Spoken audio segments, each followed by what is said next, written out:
So this week's project is a wood vise for this bench here. Got some upcoming projects that need some work holding. Let's make one that's versatile and fits under. And I actually found one. Found one on a local forum.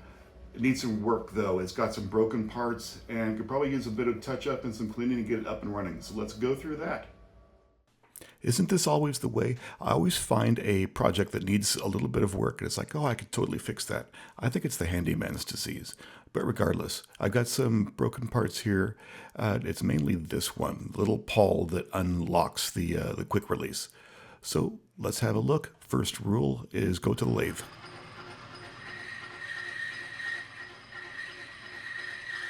So I really enjoy working with brass. It's super easy to work with as long as your tools are sharp, but it is a squeaky metal. I think that's kind of fun.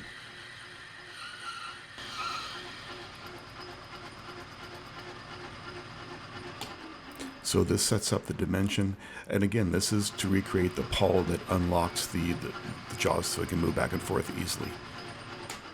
Quick chamfer on the end. I did cut this for length off camera, so we are just moving through this quickly.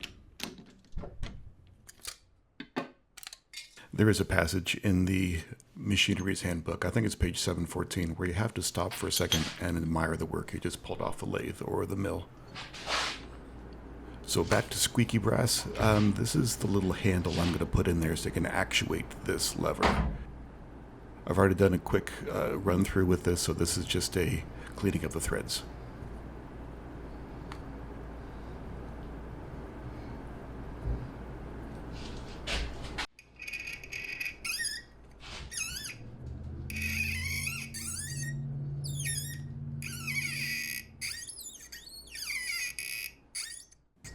Alright, this is a blind hole, that's why it's a little bit more squeaky than normal.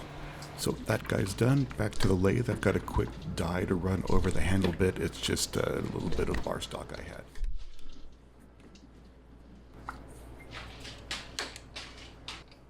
A quick cleanup on the end and a chamfer so it doesn't damage the threads going in, because this is steel going into brass. You want it to be nice and smooth.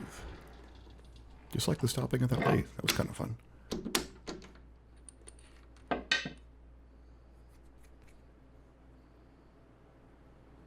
It's assembly time now, and because this is two parts, even I can handle this. And I'm pretty sure I put some thread locker on the final version of assembly.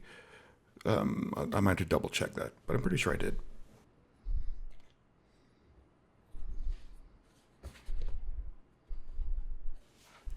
So right here, it's a bit hard to tell, but what I'm doing is I did some drawings of the original Pawl, and I'm referencing where the handle is as to place where the bar is supposed to go in it. So I'm going to make a slot for there to hold an 1/8" steel rod.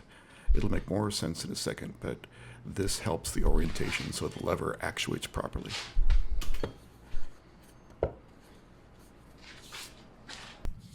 apparently somebody didn't film the painting of this guy, some sanding and whatnot, but you've seen painting, not the big deal. This is, I'm doing a quick run through to make sure the clearances are proper before I do final assembly. Oh, wait, we can't get too far ahead of ourselves. We have to figure out where that slot goes and make sure that it is actually in the proper spot. So that's the unlocking device there that I just put together. The little cam goes on, and then I can sit that 1/8" bar across and make sure that it actually goes where it's supposed to go. See, it has a little notch in that assembly for the bar to act on and lift that boss up and off the threads. And actually, I think it looks good, so we are going to go with that. And back to the mill. So right here, I've got to put in a cotter pin to hold that 1/8" bar in place. So this, I'm making a flat on that cylinder so I can then drill and make it happen. Here we go. Flat spot's done. Now run through with a 3/16 bit for the cotter pin, and we can turn this guy and ready for the slot.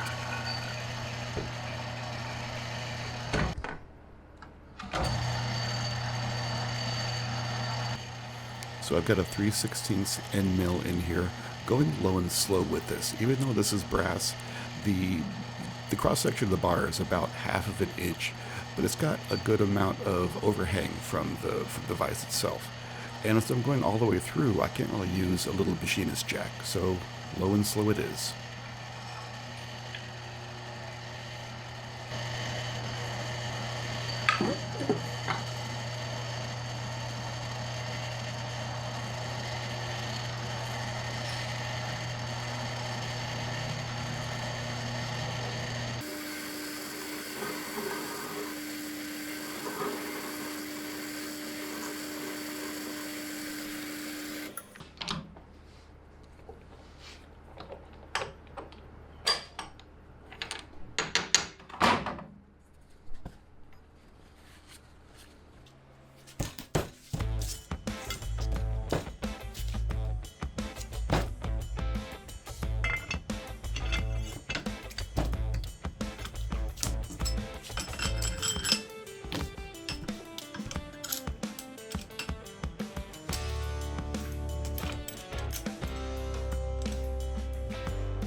So after all that, the vise I bought initially was too big. The main reason I fixed it up was to sell it, and then I bought this little guy to replace it. So let's have a look at what I actually used instead of what most of the video was about.